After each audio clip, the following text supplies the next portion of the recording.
The escape from the library was not graceful. It was frantic, desperate, and fueled entirely by fear. Arman pushed aside fallen shelves and cracked stone as the three of them stumbled through the back corridor, trying to outrun the echoes of armored footsteps filling the streets outside. The Dusk Warriors moved like a tide, silent, relentless, unstoppable. Every impact against the walls felt like the heartbeat of an approaching storm. The corridor was narrow, lit only by the trembling glow of the lantern Arman carried. Shadows stretched unnaturally long across the walls, bending and twisting as if something inside them wanted to tear free. Lian struggled to keep her breathing steady, but confusion and terror wrapped around her chest like a vice. She kept replaying the moment in the library, how the light had burst from her hands without warning, without permission. A light she didn't understand, a light she feared. Kael limped heavily behind her, each step marked by a wince of pain, but determination kept him moving. "There's another exit," he muttered. "A service door behind the archives." Arman grunted softly, "If it hasn't collapsed already." They reached the end of the corridor just as a powerful blow struck the wall above them. Dust rained over their heads. Lian gasped and covered her mouth as another impact followed, louder, closer, unmistakably directed at them. Kael pushed himself forward. "We don't have much time. Help me with the door." Arman and Lian hurried to the small wooden door at the end of the hall. It was old, reinforced with metal bands that had rusted over decades. Arman pushed his shoulder against it, but it barely budged. "They're here," Lian whispered. The sounds behind them confirmed it. Shifting metal, synchronized footsteps, the low hum of dark energy vibrating through the stone. Kael gritted his teeth and joined Arman. On 3. 1. A shadow slid beneath the door frame they had come through. 2. Blue light flickered through the cracks in the walls. 3. The door burst open, sending the three of them stumbling into a narrow stone alley behind the library. Cold air struck Lian's face like a slap. The night outside was chaos, smoke rising between rooftops, flames reflecting in the windows of distant buildings, shouts scattered across the city like broken pieces of a nightmare. They ran. Kael leaned heavily on the wall, but forced himself onward. Arman guided him with one arm while Lian followed close behind, glancing back every few seconds. She expected to see warriors emerging from the doorway, blades raised, eyes glowing with cold purpose. But the alley stayed empty. For a moment, a sound rose behind them, soft, subtle, wrong, like metal scraping against stone. Lian turned in time to see a figure step into the alley, its armor absorbing the moonlight. The Dusk Warrior tilted its head, recognizing her, sensing her. Blue smoke curled from its gauntlets. Lian felt panic pierce her chest. "Run," Arman whispered. "Do not look back." This time, she didn't argue. They sprinted into the lower streets of Azular, feet slamming against stone, breath burning in their lungs. The wind carried smoke and the distant cries of those who hadn't escaped in time. Houses were shuttered, doors barricaded. The city had abandoned itself to the invaders. Lian wiped a tear from her cheek, unsure when it had fallen. "This is my fault," she muttered between breaths. "They're destroying everything because of me." Kael shook his head sharply. "No. They're destroying everything because the order follows only the shadows. You didn't bring them here, the spark did." His words hit her harder than any blade could. She slowed for a moment, but Arman grabbed her arm. "You cannot stop now," he urged. "If they reach us here, none of us will survive." They turned a corner, weaving through collapsed market stands and overturned carts. The smoke thickened in the air, stinging Lian's eyes. She pushed through it until they emerged into a quieter square, one of the few places untouched by fire. Kael collapsed onto a stone bench, clutching his leg. Arman started examining the wound again, but Kael waved him off. "It's not bleeding badly," he said between clenched teeth, "but I can't outrun them like this." Lian crouched in front of him, Why were you even near the warriors? Why were you running? Kael looked up at her, his expression shifting between pain and something deeper, something like understanding. Because, he said slowly, the moment you awakened the spark, I felt it too.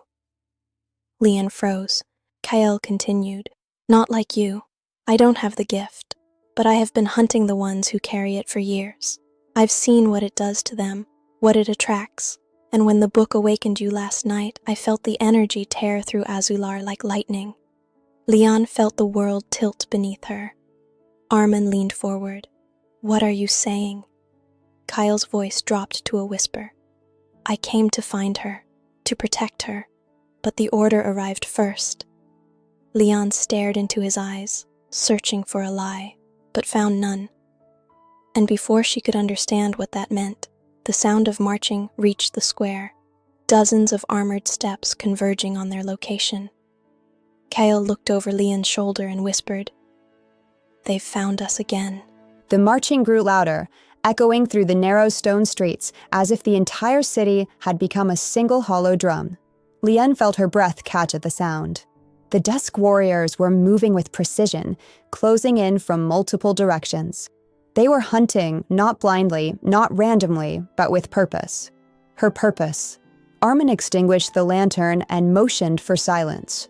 They crouched behind a toppled market cart, its wooden frame charred from the fire spreading across the western district. Smoke drifted through the square, carrying embers that glowed briefly before dissolving into the night. Lian felt sweat slide down her spine despite the cold. Kael tightened his grip on the bench he leaned against. They formed a perimeter. They're cornering us. Arman glanced around the square. There's no direct path out, not without being seen. Lian peeked over the edge of the cart. 3 warriors entered the square from the north street, their boots striking the stone in perfect rhythm. Their helmets emitted a faint, unnatural glow, blue, cold, unblinking. 2 more emerged from the east, moving slowly, their blades drawn and humming with pulsating veins of dark energy. They're not searching anymore, she whispered. They know exactly where we are. Kael nodded grimly. The spark inside you is too strong now. It's like a beacon. Lian's hands trembled. The same warmth she had felt in the library radiated beneath her skin, building slowly, threatening to rise again. She curled her fingers into fists, trying desperately to contain it. Arman gripped her shoulder. Do not force it. You are not ready. I didn't force it last time, she whispered. It forced itself. A distant explosion tore through the night, a house collapsing several streets away. The scream that followed came from someone who hadn't escaped fast enough. Lian shut her eyes, her heart twisting painfully. She had never felt so helpless, so responsible. Kael pulled himself upright, wincing as he balanced on his injured leg. There is a path, he said, but it's dangerous. Arman raised an eyebrow. More dangerous than staying here? Kael pointed weakly toward the alley behind them. There's an old aqueduct beneath the city. Half-flooded, unstable, but it leads out of Azular. If we reach the southern exit, we can escape before the warriors seal the final perimeter. Arman frowned. The aqueduct hasn't been used in decades. It could collapse. It's our only chance, Kael replied. The warriors spread out across the square. Their formation was precise, controlling every escape route. Lian could feel the cold energy radiating from their armor like a suffocating fog. Her pulse quickened. They were too close, too focused, too silent. Kael leaned close to Lian. If they capture you, they won't kill you immediately. They'll take you to the sanctum. And once you cross that gate, the world will never see you again. Lian swallowed hard, her throat tightening. Why? What do they want with me? Kael's eyes darkened. The spark isn't just power. It's a key to something ancient and locked away. The order serves whatever sleeps behind that lock. Arman placed himself between them and the square. We're leaving. Now. They moved as quietly as they could, Kael limping heavily, Lian supporting most of his weight. The alley behind the square was narrow, smelling of old water and decay. Broken barrels and torn cloth littered the ground. A weathered archway marked the entrance to the aqueduct's access point. But before they reached it, a warrior appeared at the end of the alley, silent, motionless, watching them. Lian froze. It stepped forward. Kael grabbed Lian's arm and pulled her behind him. "Go," he said urgently. "Run." Arman tried to drag Kael with them. "You cannot fight in your condition." Kael shoved Arman back with surprising strength. "I can buy you seconds." And seconds are enough. The warrior's gauntlets glowed brighter. Blue veins pulsed along its arms. Its helmet tilted as if recognizing Kael, as if acknowledging a familiar enemy. Lian couldn't move. Her feet felt anchored to the ground. Kael drew a short blade from his belt, a weapon cracked along the edge, barely sharp enough to fend off anything. But his stance was steady. Calm. "Go, Lian," he repeated. "If you stay, we all die." The warrior charged.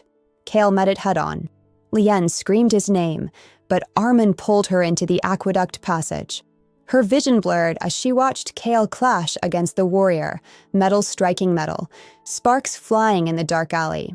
The last image she saw before the passage swallowed them was the warrior raising its blade high and Kael bracing himself for the strike. Then the stone door slammed shut behind them. Darkness engulfed everything. The stone door sealed with a heavy thud that echoed deep into the earth. Darkness swallowed everything. The air inside the aqueduct was cold and damp, carrying the stale smell of water that hadn't moved in decades. Lian pressed a hand against the wall, trying to steady her breathing as the silence tightened around them. Arman lifted a small lantern, but its flame flickered weakly, unable to pierce more than a few steps ahead. Behind them, beyond the door, faint metallic clashes rang out, Kael fighting alone. Each impact vibrated through the stone beneath their feet. Lian felt the sound in her chest like a hammer. She tried to push past Arman, but he blocked her path. "You cannot go back," he said. "He'll die," she cried. Arman grabbed both her arms. His voice, though trembling with grief, remained firm. "If you go back, his sacrifice means nothing. He chose to buy us time. Do not waste it." Lian's body shook with helpless fury. She pressed her forehead against the cold wall, eyes burning. The echoes of the battle faded slowly, swallowed by the oppressive quiet of the underground. Arman touched her shoulder gently. "We must keep moving. Kael's choice demands we survive." Lian didn't speak, but she nodded weakly. They began walking into the aqueduct's depths. Their footsteps splashed through shallow, murky water, and the echoes stretched far in every direction, making it impossible to tell how large the underground chamber really was. The ceiling curved above them like the ribs of a massive, ancient creature. Cracks split the stone, dripping water that fell rhythmically into pools below. It was cold, so cold that each breath left a faint mist. After several minutes walking, Lian finally whispered, "He said the spark chooses." "What? What did he mean?" Arman's lantern illuminated only the outlines of his face, but the sadness in his eyes was unmistakable. "The spark is older than the orders that worship or hunt it. It does not belong to them. It does not belong to us. It simply awakens when the world shifts." Lian frowned. "Shifts how?" "Through imbalance. Through danger. Through the birth of something new or the death of something old." Lian looked down at her hands. Her palms no longer glowed, but she still felt the lingering warmth beneath her skin. "I don't want this. I never asked for it. Power rarely cares what we want," Arman replied softly. "But how we use it, that choice is still yours." Their conversation halted abruptly as a low rumble vibrated through the tunnel. A portion of the ceiling crumbled behind them, sealing part of the path. Dust clouded the air. Lian coughed, covering her mouth. "They're collapsing the tunnel," Arman whispered. "They want to trap us inside." "But how do they even know we're here?" she asked. Arman hesitated. "The warriors don't track footsteps. They track resonance, the echo of the spark." "So it really is me," she murmured. "I'm leading them straight to us." Before Arman could answer, a faint light shimmered ahead. Not blue, like the warriors, but golden, soft and warm. Lian stiffened. Arman raised the lantern instinctively, though the flame looked dim compared to the glow before them. The tunnel opened into a wider chamber, and sitting on the cracked floor, leaning against a broken pillar, was a man. His clothes were covered in dust and dried mud, and his breathing was shallow. But he was alive. Lian froze. Kael. The figure lifted his head slowly. It was indeed Kael, but something was different. His eyes glowed faintly with the same golden shimmer that illuminated the chamber. He looked exhausted, but not defeated. "You survived," Lian whispered, rushing toward him. Kael gave a weak, strained smile. "Barely. But warriors don't expect resistance from someone who should be dead." That gave me enough of an advantage to escape. Arman knelt beside him, checking his injuries. "You didn't fight a warrior. You fought too." Kael exhaled shakily. "I didn't win. I just didn't die long enough for them to stop caring." Lian raised an eyebrow. "That's not very comforting." Kael pushed himself upright. "Comfort is for safer nights." But Arman's eyes narrowed.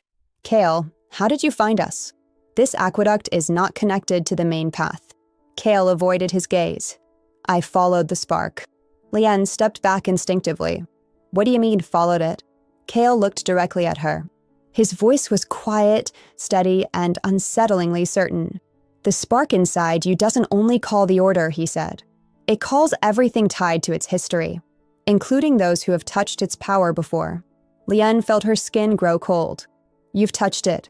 Kael nodded slowly. "Yes, and that's why I knew the moment you awakened." Arman inhaled sharply. "Kael, you never said." A deep, vibrating hum exploded through the aqueduct, shaking dust from the ceiling. The ground trembled. A blue light erupted in the tunnel behind them. Kael's expression darkened. "They're here." The Dusk Warriors had entered the aqueduct, and this time they would not stop until the spark was theirs.